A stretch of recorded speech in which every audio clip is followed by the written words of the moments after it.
पर जी मेरा प्रश्न है कि ब्रह्म तत्व प्राप्त व्यक्ति की क्या पहचान होती है? ब्रह्म प्राप्त महापुरुष के जो लक्षण होते हैं वो मान रहित होता है। जो अव्यय पद को प्राप्त अर्थात ब्रह्म प्राप्त महापुरुष होता है उसमें मान की गंध नहीं रहती, शरीर मान की गंध नहीं रहती। एक आदमी पूजा करे, एक आदमी थप्पड़ मारे, दोनों के प्रति समान भाव होगा।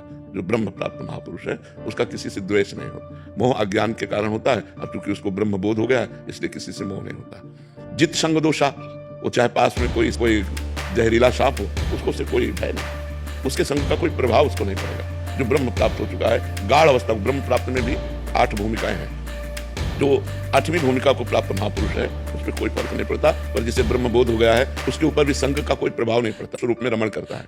विनिवृत्त कामा, उसकी समस्त कामनाएं शांत होती है, कोई कामना नहीं होती। ब्रह्मभूता परम लाभ ये प्राप्त हुआ, वो ब्रह्मभूत हो गया। ब्रह्मभूत माने ब्रह्मबोध प्राप्त कर दिया, वो हर समय प्रसन्न आत्मा रहता है। इसलिए विनिवृत्त कामा, न सोचती न कांक्षती, न कोई सोच रह जाती, न कोई आकांक्षा रह जाती है। द्वंद्व विमुक्ता, मान अपमान, लाभान, जय पराजय, ठंडी गर्मी, भूख प्यास, इन सब पर वो विजय प्राप्त किए होता है। कोई भी प्रभाव इनका उसके ऊपर नहीं होता। द्वंद्व विमुक्ता, सुख दुख संग, सुख दुख में समान भाव रखने वाला परम ब्रह्म परमात्मा को प्राप्त हुए महापुरुष के होता है। उसमें ये दोष नहीं पाया जाता, वो सदैव प्रसन्न। वहां तक पहुंचना है। हम केवल महापुरुषों की बातें सुनकर के चैन न लें, हम महापुरुष बनने की चेष्टा करें, क्योंकि हमारा जन्म हुआ भगवत प्राप्ति के लिए। यदि हम भगवत प्राप्ति नहीं की तो बहुत कुछ सुना फिर किस काम में आया जाएगी ना। तो साधना में लगो और स्वयं ब्रह्म प्राप्त बनो, स्वयं ब्रह्मबोध बनो। कैसे ब्रह्मबोध बनना है, कैसे हमें परमात्मा प्राप्ति करनी, इसकी प्रबल जिज्ञासा करो, संतों से मिलो, शास्त्रों का स्वाध्याय करो और खूब भगवान नाम जप करो, सब आगे बढ़ जाओ। जो भक्त नाम जप करते हैं क्या उनको भी मृत्यु के समय कष्ट होता है? भक्त और अभक्त की मृत्यु में क्या अंतर है? पहले भक्त और भक्ति की ही मृत्यु में अंतर है। एक भक्त पूर्ण समर्पित जीवन भर भगवान का भजन करते हुए गाढ़ अवस्था को प्राप्त हो गया, उसकी मृत्यु के समय ऐसी बात होगी जैसे हाथी के गले से फूलों की माला टूट गई, पता ही नहीं चला। लेकिन अब तो साध समय जब वो भगवान का स्मरण नहीं कर सकता, उस समय कृपा करके भगवान उसकी स्मृति में जागे, पीड़ा होगी तो भगवती स्मृति रहेगी। और उस महापुरुष की जो गाढ़ अवस्था को प्राप्त हो गया है उसको तो पीड़ा का अनुभव ही नहीं, जन्मत मृत्यु साधु कोई वो दुख उसको अनुभव नहीं होता। और जो अभक्त है उसको तो हम कह रहे हैं, आपको दिखाई दिया कि दिल फेल हुआ, 1 सेकंड में मर गया, लेकिन वो जन्म मरण से मुक्त थोड़ी हो गया। तो लाखों करोड़ों बार मरेगा, जन्मेगा, उसका कोई महत्व नहीं है। महत्व है भक्ति का, भगवान की भक्ति में। भगवान का साक्षात्कार नहीं होता तब तक धर्मराज लेने आते हैं, यमदूत नहीं आते, नहीं, बड़े सम्मान से लेके जाते हैं। धर्मराज स्वयं आते हैं। जैसे पतिव्रता थी सावित्री जी, परम पवित्र थे सत्यवान जी, तो उनको लेने के लिए यमदूत नहीं आए, स्वयं धर्मराज जी आए। तभी तो सावित्री जी की धर्मराज जी से बातचीत हुई। पापियों को लेने यमदूत आते हैं, पुण्यात्माओं को लेने धर्मराज आते हैं, महात्माओं को लेने भगवान के पास जाते हैं। भगवान की सत्य वास्तव में है क्या? क्या सत्य वो है जो हमारी आंखों से दिखता है या वो जिसे हम अपने अंतर मन से अनुभव करते हैं? जो तुम आंखों से देखते हो, कानों से सुनते हो, मन से सोचते हो, सब सत्य है। जो तुम आंखों से देखते हो, कानों से सुनते हो, मन से सोचते हो, जहां तक तुम्हारी सोच है, वो गोचर जा अलग मन जाई, वो सब माया जालो भाई। मन और बुद्धि की सोच के परे जो तत्व है वो सत्य तत्व है। उसी को राम कहते हैं, उसी को कृष्ण कहते हैं, उसी को राधा कहते हैं, उन्हीं को सीता कहते हैं। जो भगवान के भजन में लगे, भगवान का नाम एक जानते हो क्या? सत्य नारायण नाम है ना।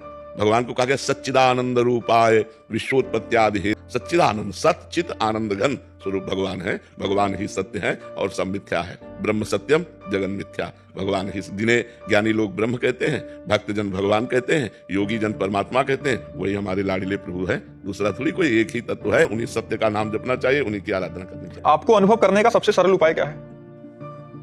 शरणागति। आपको अनुभव करने का, आप किसे कहते हैं? भगवान को कहते हैं, आप भगवान को कहते हैं। आपको अनुभव करने का सबसे सरल उपाय है, क्योंकि स्वयं साधन तो एक निमित्त मात्र है, वास्तविक भगवत बोध भगवान स्वयं कराते हैं। सदगुरु रूप में हृदय में बैठ करके ज्ञान रूप में स्वयं जानत तुम्हें हो जाए, वो परमात्मा स्वरूप हो जाता है। ब्रह्मविद ब्रह्मैव भवति। जो ब्रह्म को जान जाता है वो ब्रह्म स्वरूप हो जाता है। तो भगवान को जानने का सरल उपाय है, भगवान की शरण में होकर भगवान का भजन किया जाए तो वो जना देंगे।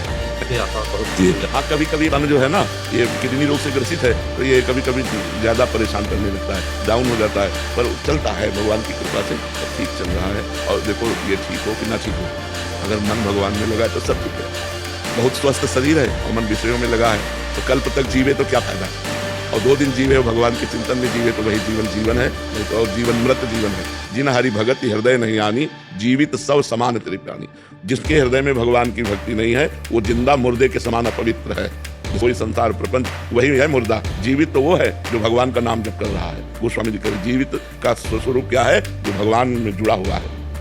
वो जीवन उसी का धन्य है जिसने अपने जीवन को भगवान से जोड़ दिया, भगवान के नाम रूप लीला धाम से जोड़ दिया, तो धन्य हो गया, वो कृत्य हो गया। परमात्मा से मिलन की बात करते हैं, ये कैसे होता है महाराज जी? इनका संबंध क्या है आत्मा और परमात्मा? एक शीशा रख लेते हैं सामने, एक प्रेमानंद से दूसरे प्रेमानंद का मिलन कैसे होगा? दो प्रेमानंद दिखाई दे रहे हैं, जिसे आप आत्मा कहते हैं वही परमात्मा, जो परमात्मा है वही आत्मा है। लेकिन जो दो प्रतीत हो रहे हैं उसका कारण शीशा है, दर्पण है बीच में, उसे हटा दीजिए, अब एक प्रेमानंद रहेगा। तो देहाभिमान रूपी दर्पण में वही परमात्मा अपने को भूल करके वो जीव रूप स्त्री मानने लगा, पुरुष मानने लगा, मन और इंद्रियों के द्वारा विषयों का सेवन करने लगा, तब से अपने स्वरूप को भूल गया। हम सबका स्वरूप एक ही है, भगवत स्वरूप है। कहने को आत्मा और परमात्मा है, लेकिन परमात्मा ही आत्मा है और आत्मा ही परमात्मा है, इसमें कोई अंतर नहीं है। अंतर माया का है। अहंकार रूपी दर्पण हटा कि परमात्मा के सिवा कोई है ही नहीं। भगवान नहीं थी तो मैं था, जब सृष्टि नहीं रहेगी तो मैं रहूंगा, तो बीच में कौन हूं? मैं ही मैं हूं, मैं ही मैं। तो वही है, हम तुम नहीं है, हम तुम माया है।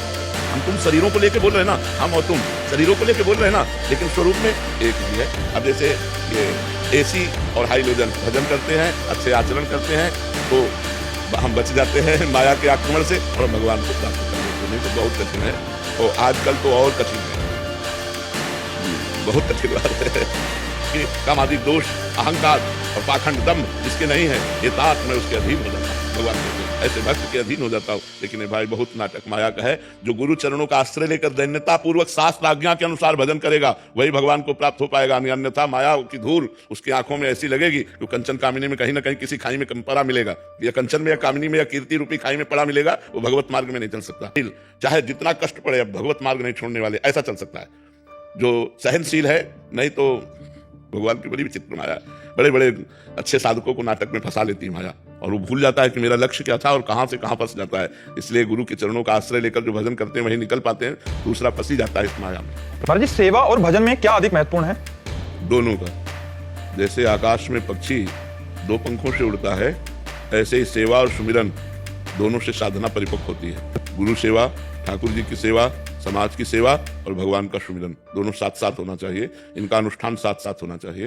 सेवा और सुमिरन का अनुष्ठान यदि ठीक चला तो भगवत प्राप्ति के मार्ग में पहुंच जाएगा, यदि वो शास्त्र विरुद्ध आचरण नहीं करता तो। और राधा रानी की मुझ पर असीम कृपा है। जैसे आप कहते हैं कि राधा जी चाहेंगी, इस पर विश्वास भी है, जो वो करेंगी वही होगा। बस एक परेशानी है कि बस अपने कर्तव्यों में और भजन में बैलेंस नहीं बना पा रही महाराज जी। हाँ, कोई बात नहीं, तो उस कर्तव्य कर्म में जब आप भजन भूल जाती हो तो उस कर्तव्य कर्म को भगवान को समर्पित कर दिया करो। कृष्णार्पणमस्तु, राधार्पणमस्तु, तो वो भी बैलेंस बन जाएगा, वो भी भजन बन जाएगा।